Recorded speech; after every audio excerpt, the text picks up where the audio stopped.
Assalamualaikum warahmatullahi wabarakatuh. Ya baik. Terima kasih. Selamat pagi. Salam sehat buat kita semua. Saya tertarik dengan bapak yang di pojok ini dari tadi. Coba bapak pindah ke sini ya. Silakan. Ibu yang di belakang pindah. Ayo pindah. Saya nggak mau saya bicara tapi yang lain tertidur. Ayo. Bapak. Ya. Mohon Pak. Mohon.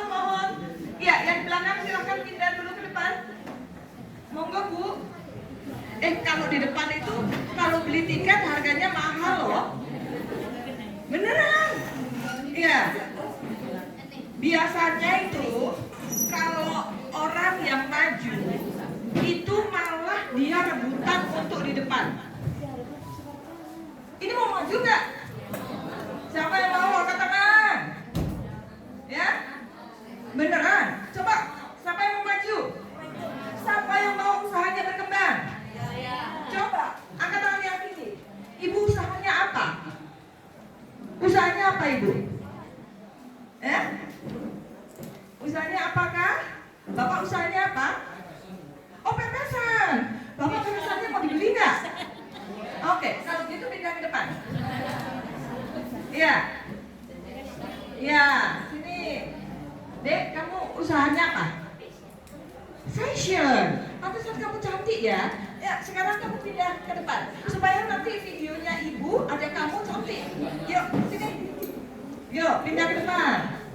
Sini. Sini. Saya mau lihat. Pepes. Ya, pepes sini. Ya. Ini usahanya apa? Online apa? Ya? Legging. Sini legging. Sini. Loh, kok situ? Sini. Legging. Sini legging. Iya, baik. Itu sedang menyusui? Oh, iya. Baik ya. Saya sudah melihat banyak produk. Saya perkenalkan diri dulu ya. Saya Ibu Dewi, atau kalau di kampus biasa dikenal dengan Dr. Dewi Nusraningrum MSI, gitulah kira-kira. Tapi panggil saja Ibu Dewi. Ya, kali ini saya akan membahas mengenai produk halal, tetapi ramah lingkungan. Ya, sesuai dengan topik kita. Nah, tadi saya sudah lihat banyak sekali produk yang dipamerkan oleh ibu dan bapak. Pepes sudah ada, fashion ada. Fashionnya yang dipajang itu ya? Oh, loh, katanya pepes. Masa ada jadi fashion. Kalau yang pepes yang mana? Oh, fashion. Fashionnya sudah ekspor belum? Belum. Mau diekspor kemana? Malaysia. Ya. Sekarang itu banyak sekali negara yang membutuhkan produk fashion Muslim ya, halal ya. Banyak sekali. Saya kira pasar kita itu besar sekali. Ada di Afrika, ada di Timur Tengah, ada di Malaysia, ya Prof ya. Ya, pasarnya luar biasa. Baik. Slide berikutnya. Ya, ini kelihatan nggak sih?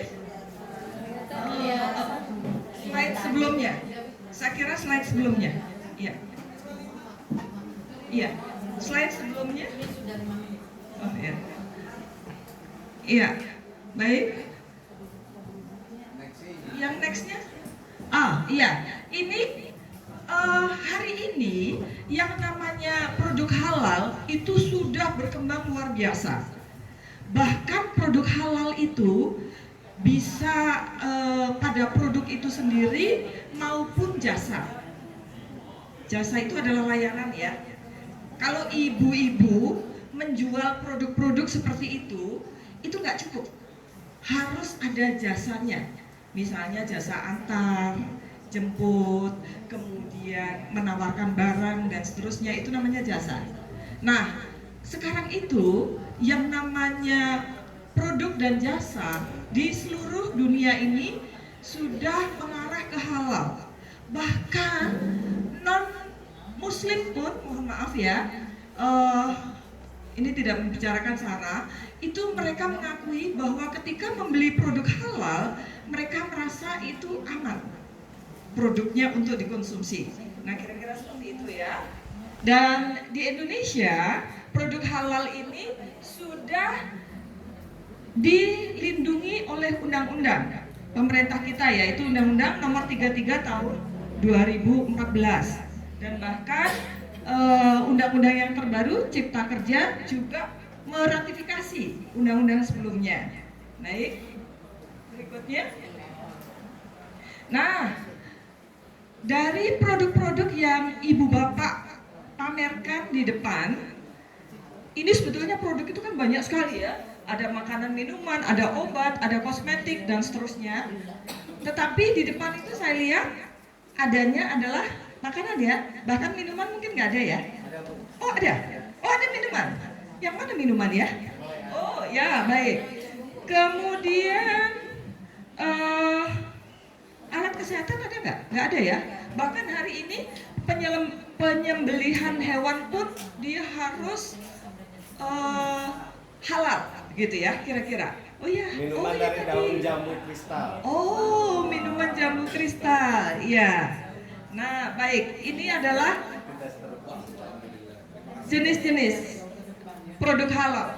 Bahkan peralatan rumah tangga pun yang kita gunakan sehari-hari itu juga ada jenisnya, halal atau non halal.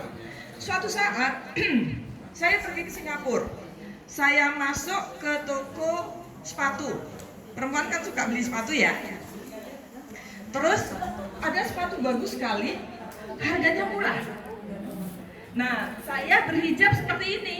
Begitu saya masuk, pegawai toko tersebut mengatakan, "I'm sorry ma'am, this is not for you because this is not halal."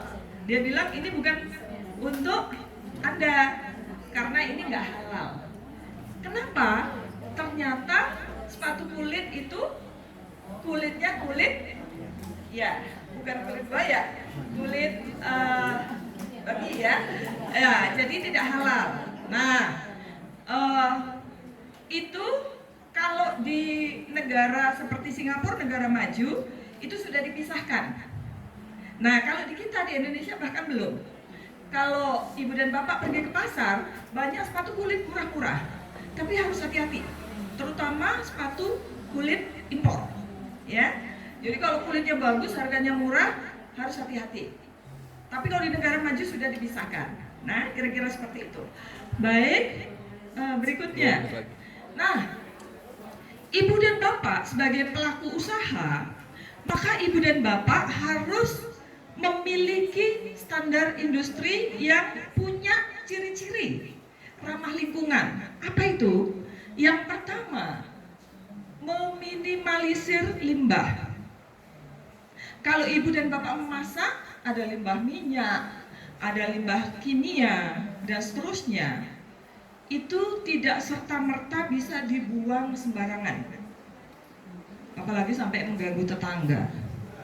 Jadi limbah itu bagaimana diupayakan agar tidak menjadi limbah. Ya. Kemudian menggunakan bahan baku alternatif. Tadi contoh yang disampaikan oleh Prof. Yus. Nah, itu adalah bahan baku alternatif. Yang saya kenal, anyaman ini dulu, waktu saya masih kecil, itu bukan dari koran, tetapi dari rotan. Tapi hari ini ternyata bisa dibuat dari koran. Meskipun hari ini limbah koran menjadi berkurang. Mengapa? Karena media cetak sudah beralih ke media digital, ya.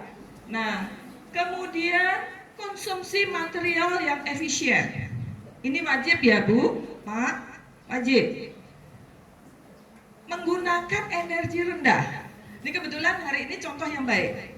Ibu dan bapak tadi mojok di sana, lampunya mati. Nah, jadi ngantuk gitu. Saya lihat ngantuk tidur. Dari tadi saya lihat bapak itu udah pengen kenal gitu. Nah, ini menggunakan energi yang rendah. Nah, akan sangat baik juga ibu bapak dalam berproduksi memperhatikan, karena hari ini listrik itu makin mahal ya, ya kan? Mahal sekali kan? Oleh sebab itu ada listrik tertentu harus mensubsidi yang kapasitasnya lebih rendah kan gitu ya. Nah, ini harus dipikirkan. Bukan hanya listrik, tetapi juga gas dan seterusnya. Penggunaan air juga harus Nah, kita ini semua muslim ya? Semuanya muslim kah? Ya. Ibu dan bapak wudu kan? 5 kali sehari? Saya juga wudu. Tapi hari ini bapak kalau pergi ke luar Indonesia, itu ditulisin, hati-hati pakai air secukupnya gitu. Kalau kita di Indonesia, alhamdulillah, Bogor hujan terus. Di luar negeri air setengah mati. Tapi itu harus kita pikirkan, bahwa kita tidak bisa membuang air sembarangan. Bahkan ketika kita berwudu pun, maka kita menggunakannya dengan tepat, ya. Apalagi berproduksi. Ini ukurannya masih ngocur terus, padahal nggak ada yang dicuci. Nah, ya seperti itu. Oke, kemudian menggunakan sumber daya manusia yang kompeten. Tadi sudah dibahas oleh Ibu Dr. Leni. Kemudian teknologi karbon yang rendah. Hari ini kalau seperti saya sekarang ini lagi batuk-batuk, kemungkinan karena saya juga kena polusi. Kebetulan saya baru pulang umroh.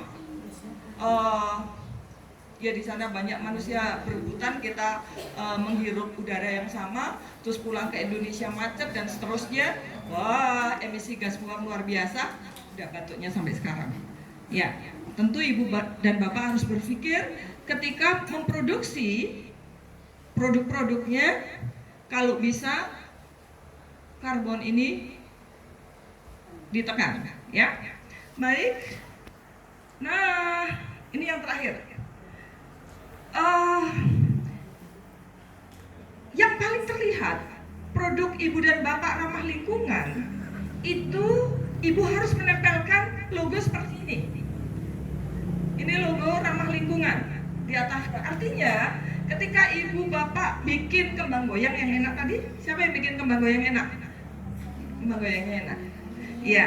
Tapi pastikan Bu, dites kemasannya itu mudah terurai nggak? Nah, kalau dia mudah terurai berarti dia ramah lingkungan. Kalau ibu sudah tes ramah lingkungan, ibu kasih label itu. Kemudian ibu juga mencantumkan kemasan daur ulang. Itu kemasan daur ulang, logonya seperti itu, ya. Baik. Kemudian tentu produknya menggunakan bahan yang tidak merusak lingkungan. Demikian dari saya, terima kasih, mudah-mudahan bermanfaat. Wassalamualaikum warahmatullahi wabarakatuh.